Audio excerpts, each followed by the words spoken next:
Hi everyone, today we will go to fix that problem you have on your Instagram. We will click here on settings, then we come here to settings window here, and this is window, and we will go down.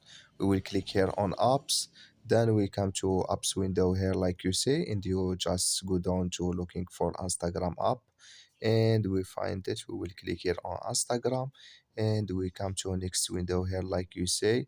You just click here on for stop, and you click here on OK. That you click here on storage, and you come to storage window. You will click here on clear cache, then you will click here on clear data, and you just turn off your Wi-Fi and turn on it, and it's going to work with you. So that's all now. So you just follow this is way, and it's going to work with you. I wish you are great now. Thank you for your watching. Don't forget to support us by liking, subscribe, and see you in next video.